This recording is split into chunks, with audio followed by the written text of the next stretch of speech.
Welcome back to podcast Millennial Speak Up by Sidoarjo Bisa di episode yang ke-13.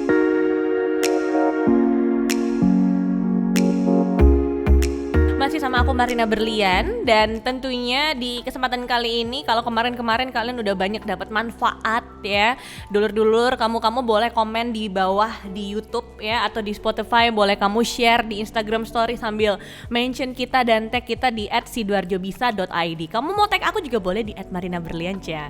Misalnya kamu mau kasih ide, undang ini dong, ada juga loh di Sidoarjo yang gini, boleh banget. Pokoknya kita akan meng-highlight kabupaten kita tercinta ini kalau ada sosok-sosok muda yang bertalenta dan juga bisa menginspirasi kamu semua, dan tentunya nih ya punya produk yang oke-oke. Karena kalau ngomongin soal 2020 ya, sekarang tuh kayaknya waktunya untuk berbisnis.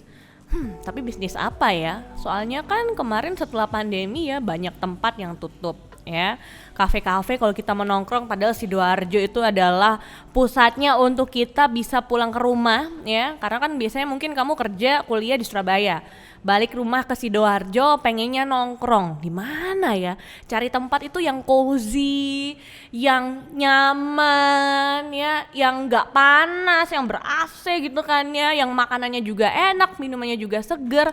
Kalau aku itu punya satu tempat, dan aku selalu bilang ke teman-teman aku kalau mampir ke Sidoarjo harus mampir ke tempat yang satu ini, karena pertama banyak kenangannya. Entah kenangan pahit, kenangan yang enak-enak, pokoknya di tempat yang satu ini. Dan the one and only sih menurut aku dari beberapa tahun yang lalu tuh kayaknya di Sidoarjo cuma tempat yang satu ini deh ya, yang paling cozy, dan tempatnya itu enak lah buat nyangkruk tuh, instagramable banget deh. Langsung aja aku mau kenalin kamu sama pemiliknya, ownernya John's Cafe, ada Chesheni Lovina. Halo. Apa kabar? Baik, apa kabar? Baik juga. Kapan ya kita terakhir ketemu?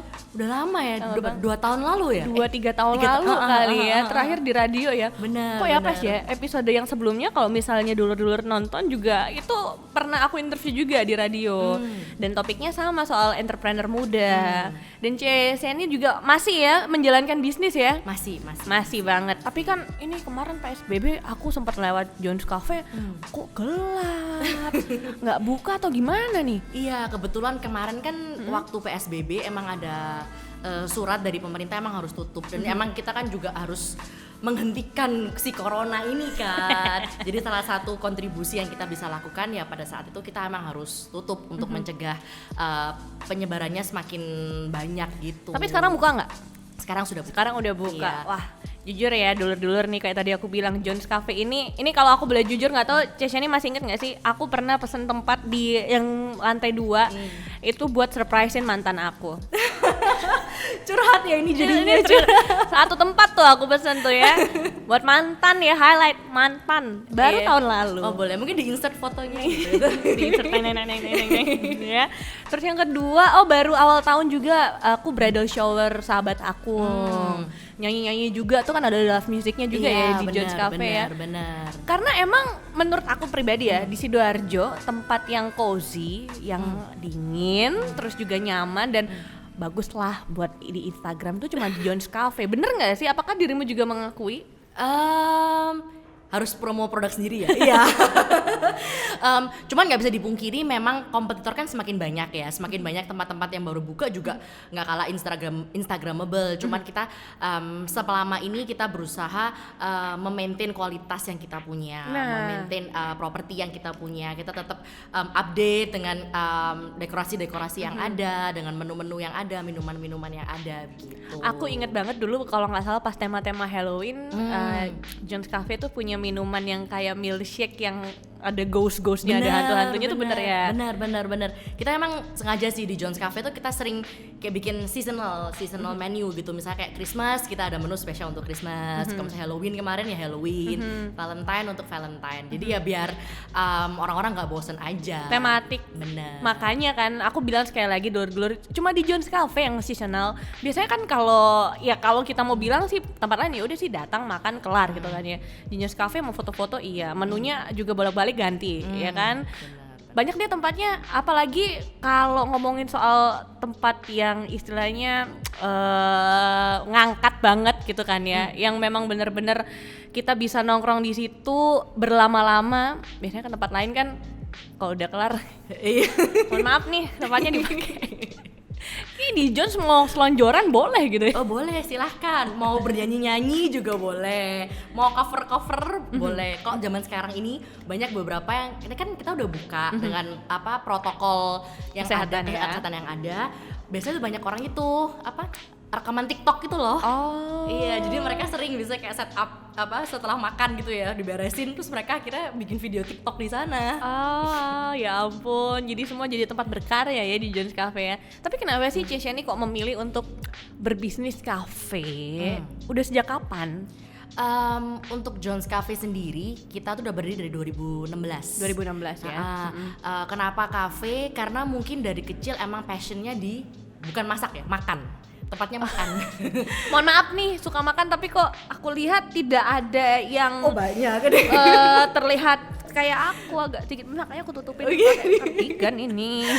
Banyak sih makannya. Dari kecil biasanya itu aku inget banget waktu kecil kalau jemput papa pulang sekolah itu selalu makan bakso atau itu makan soto. Nah waktu kecil tuh selalu mikir kayak enak kali ya kalau misalnya aku punya depot sendiri berbagai macam. Nanti kalau misalnya aku pulang sekolah aku makan tuh bisa langsung ke sana. Dulu mikirnya gitu.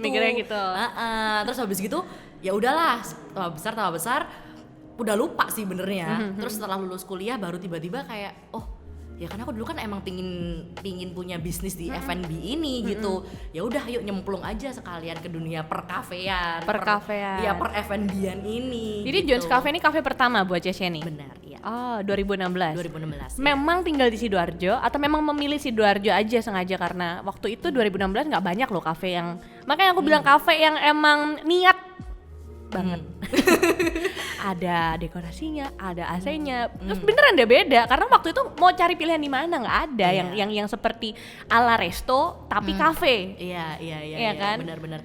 Aku emang dari kecil tinggal di Sidoarjo. Oh, arek endi? Aku arek itu Taman Pinang. Alah anak Taman Pinang. Iya. Yang kalau mau masuk ke perumahannya banyak ini ya, kemacetan terjadi. Benar. Itu banyak, mau pilih apapun ada di sana. Iya.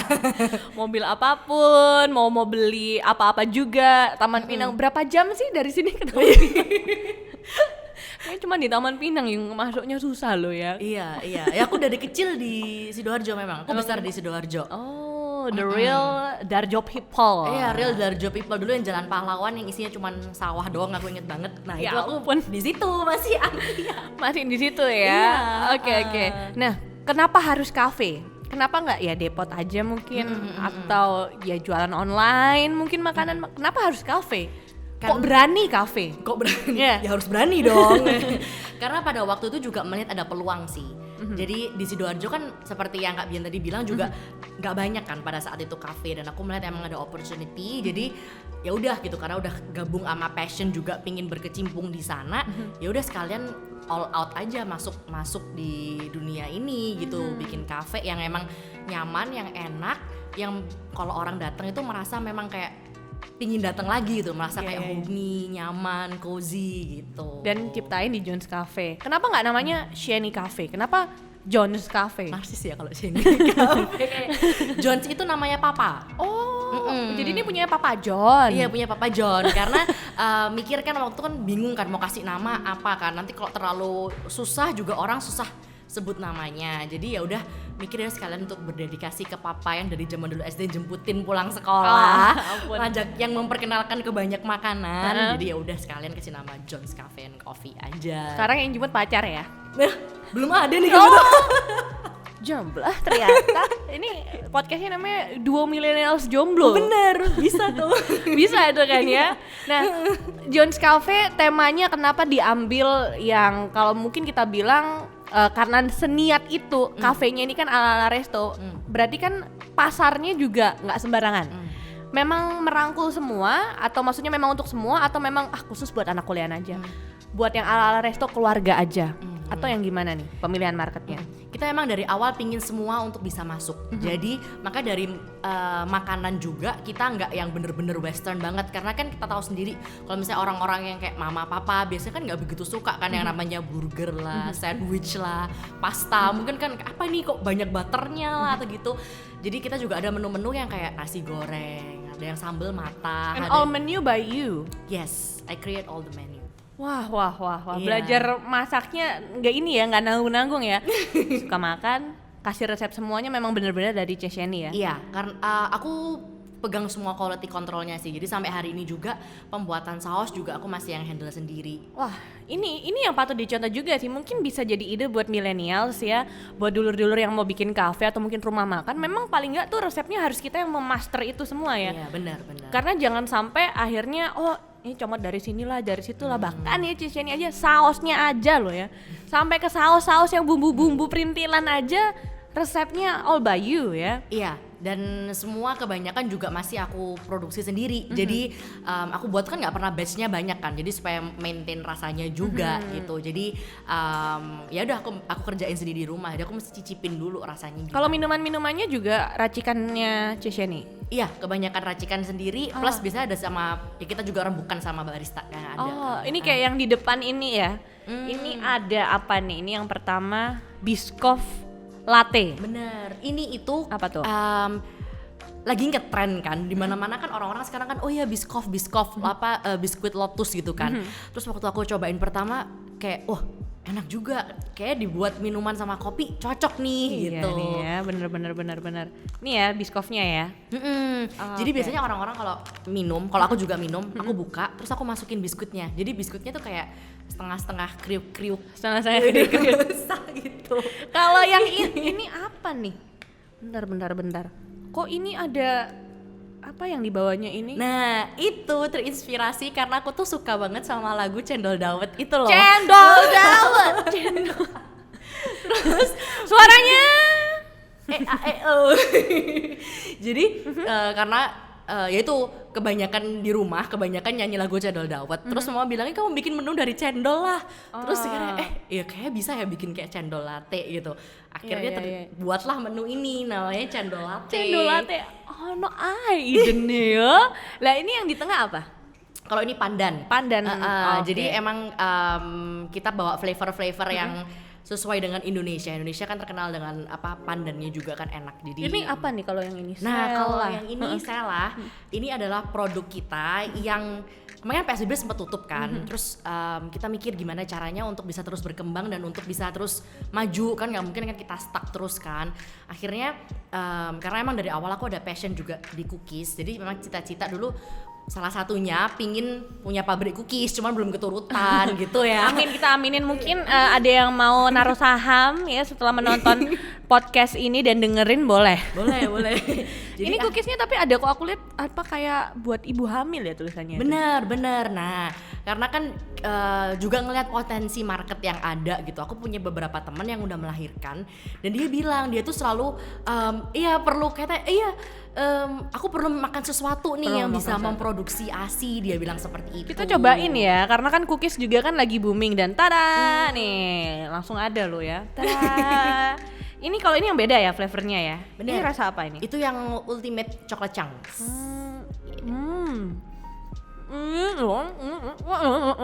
Ditranslate ya. Ditranslate. Ini di tengahnya ada coklatnya yang ini sebenarnya bisa leleh nggak sih? Bisa, kalau dimasukin di microwave kayak 30 detik gitu nanti bakal jadi leleh. Dan kita coklatnya pakai coklat Couverture yang memang di panas itu mereka nggak akan rusak dan emang menghasilkan yang chewy gui gitu. Premium ya berarti ya? How much nih kalau misalnya dulur mau pesen juga kemana nih? Bisa langsung ke Instagramnya @waktuselah. Harganya satu pak gini 50.000 dapat 200 gram. Banyak sih. Terus yang ini berapa? Terus yang punya nih. Terus kalau yang lactation cookiesnya ini 70.000 dapat 200 gram juga. Ini bagus sih, itu banyak banget ingredients yang high protein juga yang bagus untuk yaitu produksi ASI. Kalau misalnya emang belum hamil juga, belum memproduksi ASI juga, bagus buat kesehatan. Biasanya habis makan ini gitu kayak tiba-tiba lancar. Gitu. Ini aku buat prepare kan ya paling nggak. Bisa. ketawa yang mau nggak jadi deh, tapi sensor lagi. Tapi unik ya, walaupun kafe sempat tutup, Chesheni mengambil peluang Benar. di masa PSBB, bikin cookies, Iya. bikin menu-menu yang bisa dipesan di order untuk take away ke rumah, ya. Memang kalau kita bikin bisnis tuh harus lihat peluang kah? Iya, menurut aku di kondisi apapun there is always opportunities, walaupun dalam kondisi yang susah atau dalam kondisi pandemi. Itu tinggal keputusan kita aja gitu, kita mau melihat sisi gelas setengah penuh atau setengah kosong gitu. Oke, tapi sempat ngerasa down nggak sih karena terpaksa kafe harus tutup? Pasti iya, karena sedih lah, kayak itu kan kayak anak tercinta tiba-tiba Harus putus sekolah. iya istilahnya. bener. Jadi sedih sih, awal-awal tuh masih aduh gimana ya ini ya. Tapi Terus sempat rugi, sempat kayak down gitu, kayak apa ya istilahnya di bisnis tuh? Iya, Ya kayak omset nurun gitu lah. sempat banget karena kan kita tutup hampir 2 bulan kemarin kan. Oke. Selagi selama PSBB itu kita kemarin benar-benar tutup. Jadi ya sempat kan mikirin, dan juga mikirin teman-teman yang kerja di Jones kan rata-rata teman-teman yang di Jones tuh udah lama-lama banget. Jadi mungkin buat teman-teman yang tahu yang ke Jones tuh rata-rata Ya mas yang iku-iku iya, ae. mas yang iku-iku aja, mas yang mbak iku-iku aja gitu loh. Jadi kita udah kayak keluarga kan. Jadi kayak mikirin gimana ya mereka ini kalau misalnya kita nggak dapet omset dan gimana. Jadi sempet lah down. Cuman ya mikir kalau misalnya down terus gini kan kapan juga mau majunya gitu kan. Cuman Chesheni, kalau kita mau maju di zaman sekarang kayak gini ya, khususnya di masa-masa pandemi kayak gini ini kan karena semua kan berimbas gitu kan ya. Bingung dong ngelihat peluang kayak gimana, mau jualan takut modal, paling kalau mau bikin kafe atau mau bikin bisnis makanan nggak mungkin dong modalnya cuma 50.000, 100.000. Bener. Gimana kalau menurut Chesheni untuk mengumpulkan modal buat bisnis? Bener kalau menurut aku ngumpulin modal ya harus, kalau misalnya emang belum ada ya mungkin bisa tanya orang tua lah, itu that's the best thing that you can do. Misalnya dalam kondisi seperti ini kayak minta bantuan sedikit lah. I believe kalau orang tua pasti mau lah bantuin ya. Kalau enggak, kalau emang teman-teman kerja dia emang di marketplace ya kan, paling enggak start untuk mulai nabung, karena kan nggak ada salahnya untuk kita memulai bisnis sebagai entrepreneur gitu kan. Jadi boleh dari tabungan, boleh dari ya itulah minta minjem. Aku dulu awal-awal juga Oh ya? minta orang tua, iya. Oh, oke. Jadi kayak mam ini mau buka kafe nih gini ya, bikin perincian lah. Orang tua kan pasti mau bantu anaknya, cuman kan kalau misalnya kasih duit, kalau misalnya kita nggak ada perincian apa-apa, kalau kita nggak detail, mereka juga gak bakal mau kan. Nih benar. Jadi waktu itu aku inget banget kayak bikin proposal gitu ke mama papa. Jadi kayak, mam aku mau bikin kafe, jadi aku perlu ini. Jadi aku kasih perinciannya. Nanti kalau misalnya bisa, ntar aku balikin deh dalam waktu segini gitu. Nah kalau orang tua baca kan udah lihat ada hitungannya kan lebih tenang kali ya, kayak oh iya ternyata anakku bisa ngitung gini ya. Ini menarik karena mungkin dur selama ini merasa orang tua aku lo nggak support. Mungkin cara kita yang salah waktu untuk mendekatkan diri ke orang tua. Benar. Jangan-jangan kita sekedar minta aja tanpa kita ngasih yang namanya ini loh ma proposalnya gini. Kita mau bikin bisnis ini karena mau nggak mau pasti orang tua bantu kok. Benar. Gitu ya. Orang tua kan sayang juga sama kita kan, pasti yang mau terbaik buat anaknya juga. Emang waktu itu modalnya berapa buat bikin kafe ini kan supaya orang ada pandangan juga ya kalau mau bikin kafe. Kemarin tuh berapa ya? Pada saat itu sekitar kan, karena tempat sudah ada lama sih waktu itu. Tempat udah ada lama, jadi tempat tuh emang udah punya orang tua. Untuk betulin interiornya mungkin sekitar 100. Wah, itu baru buat tempat ya. Iya. Belum yang lain-lainnya ya. Iya. Wah, ternyata gede juga ya modalnya buat kafe. Lumayan, Ya? karena kemarin kita emang go all out sih, karena aku juga nggak mau bikin Yang setengah-setengah. Bener. Berarti kalau bisnis emang harus all out. Bener. Di awal, nggak boleh separuh-separuh. Iya, kalau setengah hati mah hasilnya ntar setengah-setengah. Jadi harus kasih yang 100% gitu. Waktu itu strateginya Chesheni kayak gimana nih untuk menjangkau semua ya? Karena kan tadi kan Chesheni bilang pengen semua orang bisa datang, mau yang sama keluarga, mau yang anak muda dan teman-temannya. Biasanya kita banyak itu, waktu itu ya zaman itu banyak ikut yang kayak basar-basar di SMA itu loh, apa pensi-pensi gitu ya. Iya. Jadi di situ sekalian kita promosi, jadi biar tahu kalau misalnya kayak oh kita ada kafe. Nah biasanya melalui teman-teman itu, anak-anak itu mereka bisa ngajakin orang tuanya kan, kayak oh ya kesini yuk, dan kita juga biasanya kayak banyak banget kerja sama kantor-kantor, biasanya kayak ke ibu dharma wanitanya dari kantor-kantor itu, biasanya kita undangin datang kalau mereka mau arisan, mau meeting gitu. Jadi lebih apa ya, approach-nya lebih personal sih kalau aku. Oh, jadi ngedeketin personal gitu kan ya. Nah, karena ngedeketin personal kan pasti pernah dong dapat kayak komentar-komentar ya, baik itu dari yang positif sampai yang negatif. Kayak gimana tuh, pernah nggak ada di momen kayak gitu? Banyak sih, benernya banyak sih. Orang kadang-kadang itu kalau ngasih feedback kan kayak Aku sambil makan ya. oh boleh, monggo. Emang nanti dipangan are-are gitu. Kan kadang-kadang orang kalau ngasih feedback kan apa kata-katanya kayak gak disusun dengan rapi gitu ya, sembarang ceplas-ceplos gitu lah pokoknya ya gitu. Itu kadang-kadang kayak lumayan sakit. Cuman menurut aku bersyukur sih dengan adanya orang-orang yang kasih feedback seperti itu. Mau pedes nggak pedes aku tetap terima, karena dari situ aku belajar banyak. Oke. Kalau nggak ada mereka aku juga nggak akan bisa berkembang, nggak akan bisa maju, karena ya feedback mereka itu yang aku masukkan dan akhirnya aku improve di sana. Gitu, misalnya dia bilang kayak, oh kak ini makanannya variannya kurang gitu, akhirnya kita mikir kayak oh kurang ya, akhirnya kita cari tahu lah mereka sukanya seperti apa. Nah kan, oh suka seperti ini, yaudah yuk develop menu ini yuk, supaya mereka yang datang juga merasa seneng gitu kalau misalnya emang ada berbagai macam menunya banyak. Yes, gitu. setuju sih, karena juga aku sendiri kalau nongkrong ke John's Cafe tuh selalu ada aja menunya tuh bervariasi. Ini yang unik aja ya, buat dulur-dulur ya. Biasanya kalau kamu pesen kentang, french fries, itu biasanya cuma kentang doang sama mayones kan. Tapi kalau di John's Cafe tuh ada kejunya, terus ada saus kejunya sendiri juga. Iya. Itu kayak swear loh, nggak ada loh di tempat lain. Makanya aku paling favorit tuh saus kejunya, dan itu dirimu sendiri yang bikin juga. Iya. Seniat itu. Berarti kita belajar bahwa ketika kita memulai sesuatu jangan setengah-setengah, ya kan? Put 100% kalau bisa 1000% deh ya. Bener. Dan harus detail ya. Penting sih menurut aku untuk detail, karena kalau nggak detail ya itu tadi balik lagi gitu, kayak hasilnya juga nggak akan maksimal gitu kan. Dan aku percaya orang akan bisa merasakan itu. Kalau misalnya kita kasih cuman setengah-setengah ya orang juga bisa merasakan itu setengah-setengah gitu. Nah, untuk mencari ide di saat stuck di masa kayak gini, kalau ala Cesiani kayak gimana? Entah untuk bertahan dengan bisnis dulur-dulur yang sudah ada, atau mungkin mau memulai hal yang baru. Benernya ya, aku tuh juga lumayan shock dan lumayan kaget di masa pandemi seperti ini. Aku tuh bisa belajar banyak banget dan dapat banyak inspirasi, karena banyak banget kan sekarang kayak perusahaan-perusahaan atau mungkin kayak company apa yang gede-gede ngadain kayak Zoom meeting atau free Zoom class, atau mungkin kayak ada ya itu kayak acara seminar apa online. Akhirnya aku banyak ikut dan banyak belajar dari mereka gitu, kayak ngedengerin saran-saran mereka gitu. Dan juga selama kemarin work from home kan lebih banyak waktu juga kan, jadi lebih banyak waktu browsing, lihat-lihat di Pinterest lah, di Instagram, apa yang bisa diaplikasikan, dan semakin banyak waktu untuk bisa trial di rumah kan. Oh, trial di rumah. Itu dia, bener. Kan jadi kan lebih banyak waktu di rumah. Jadi bisa lah kalau misalnya emang mau bikin roti nih misalnya, ya udahlah ke toko kue belilah terus cobain. Walaupun kita bukan anak background kuliner ya, atau kita nggak pernah masak seperti bisa di YouTube tuh banyak banget langsung kan? bisa Iya, karena kayak aku juga bukan background anak baking kue loh. Aku dulu tuh kalau misalnya sekolah masak tuh yang savory, yang emang yang asin-asin. Dan aku dulu tuh emang bukan nggak suka sih, karena kan kalau bikin kue kelebihan berapa gram aja roti tuh bantat gitu loh, nggak jadi kan, susah kan, temperamen gitu loh. Jadi aku juga nggak begitu suka, tapi ya itulah belajar iseng-iseng, kayak ada waktu ya udahlah coba bikin lah. Oh ternyata nggak sesusah itu ya, asal diniatin aja gitu, dan harus berani mencoba gitu. Tidak sesusah itu asal diniatin.